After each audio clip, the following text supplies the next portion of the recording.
दिन नमाज जुम्मे की नमाज कैसी रही ओल्ड सिटी में? अल्हम्दुलिल्लाह बहुत अच्छा रहा। सोशल मीडिया पे वायरल हुआ कुछ फेस ऑफ हुआ आपका और मजलिस के कैडर का। जी हम नमाज़ पढ़ के आ रहे थे। मस्जिद तो अल्लाह का घर है, हर कोई मस्जिद में नमाज़ पढ़ सकते। हम गए, नमाज़ पढ़े, बाहर अब अपने करीब वालों से मिलने को वहाँ ठहरे थे। अब उन लोग आके मस्जिद में ये नहीं करना वो नहीं करना, उन लोग को हमारे ऊपर अटैक करे। हम लोग तो आराम से वहाँ ठहर के सबको सलाम कर रहे थे। बस अब मजलिस का काम है गुंडागर्दी करना, अटैक करना, तब उन लोगों का रेगुलर काम है। तो ये फर्स्ट डे है। इंशाल्लाह हम भी पुलिस स्टेशन में कंप्लेंट दिए, इंशाल्लाह पुलिस वाले भी उन लोग इस पर डेफिनेटली एक्शन लेते बोल के हम लोग समझ रहे हैं। हल्के मलकपेट की सबसे स्ट्रांगेस्ट चेहरा मुजफ्फर अली खान साहब को माना जाता था, कांग्रेस ज्वाइन करे, उससे मलकपेट में आप कैसा महसूस कर रहे हैं? आपके मुजफ्फर अली साहब का जो है ना एक्सपीरियंस, लास्ट 25 साल से एक्सपीरियंस उनका पॉलिटिकल करियर है, वेरी स्ट्रांग पर्सनालिटी। उनको पता है आवाम को क्या चाहिए, अपने तरफ से लास्ट 25 से बहुत मदद करे लोगों को। इंशाअल्लाह इस बार पावर में आने के बाद में हम दोनों साथ मिलके और अच्छा मदद करेंगे इंशाअल्लाह। अब माइनॉरिटीज़, जैसा कि आप माइनॉरिटीज़ हल्के में शुरू कर रहे हैं काम, उन लोगों के लिए क्या है? सिख स्कीमात तो पूरे तेलंगाना नहीं, स्पेशली जो 6 गारंटीज है कांग्रेस के, स्पेशली मुसलमानों के लिए बेहतर है, क्योंकि बच्चों का पढ़ाई है वहाँ पे। मंथली जो रेगुलर लेडीज़ को जो मिल रहा 2500 रुपीज़, गैस का भी होने दो, बस फ्री होने दो, और बहुत सारे ऐसी चीज़ें हैं मुसलमानों के खासकर 100% यूज़फुल स्कीमा है।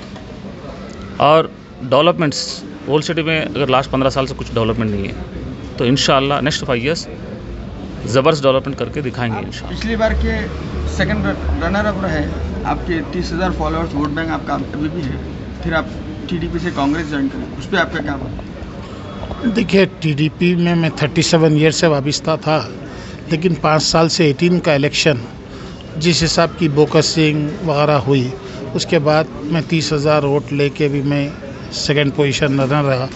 उसके बाद में मैं किसी पॉलिटिकल पार्टी से एसोसिएट नहीं था, लेकिन आवाम के भी जुड़ा हुआ था। चाहे 18 में हारने के बाद आज ये दिन आएगा मैं किसी सियासी पार्टी को कैंडिडेट को मदद करूंगा बोल के नहीं, मैं सिर्फ अल्लाह के अहकाम, अल्लाह के मखलूक की खिदमत के लिए मैं लॉकडाउन के अंदर मेरे दोस्त अहबाब के ज़रिए मैं जो कर सकता था मेरे इलाके के अंदर जो है ना मैं बराबर मदद करा, ना सिर्फ मलकपेट में बल्कि मैं शाहीन नगर इधर वगैरह भी जाके ओल्ड सिटी में भी मैं काफ़ी जो है ना एक्टिव रहा।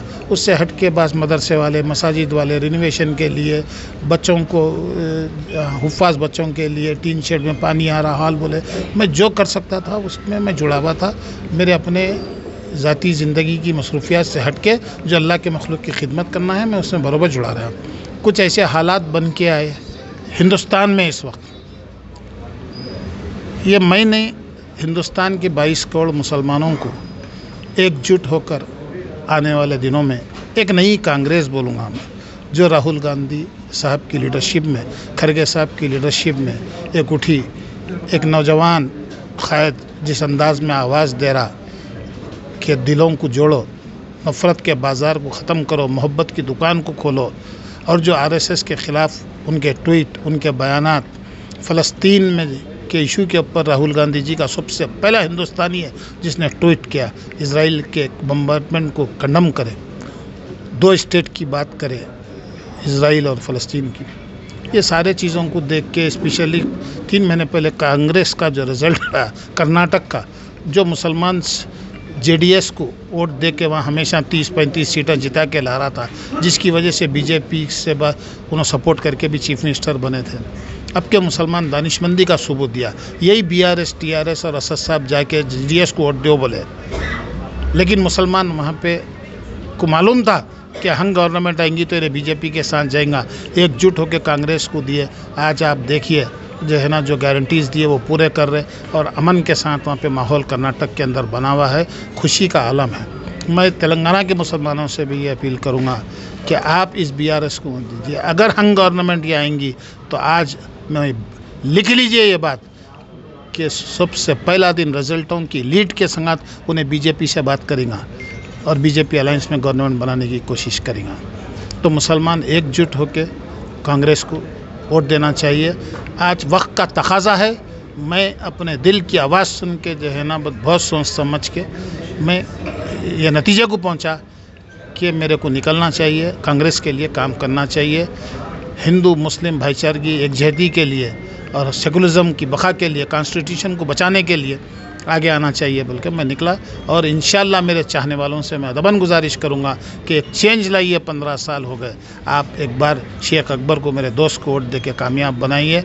मैं भी आप अकबर भाई के साथ शोल्डर टू शोल्डर लगे रहूँगा, आप लोगों के मसाइल को हल करने की कोशिश करूँगा।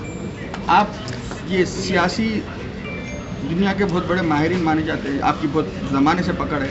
अब जो कांग्रेस की लहर चली उसमें आप क्या जानते, तेलंगाना में कितने सीट्स पे आप आएंगे? इंशाल्लाह मेरा अपना सर्वे है, नेक टू नेक इस वक्त जा रहा।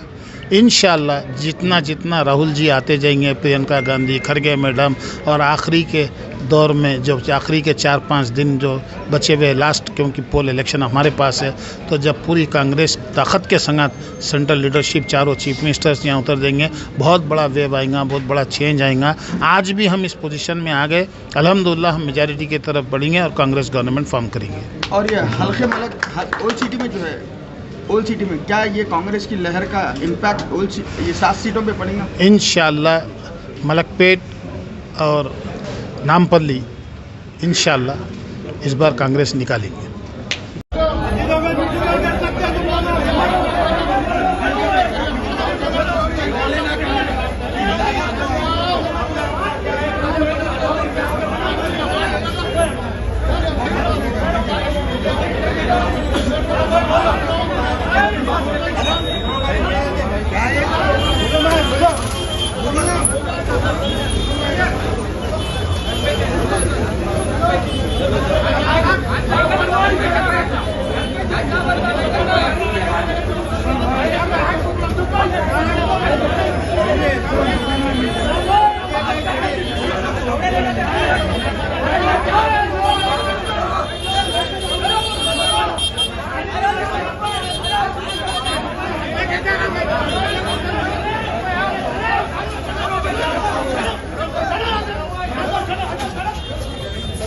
चलो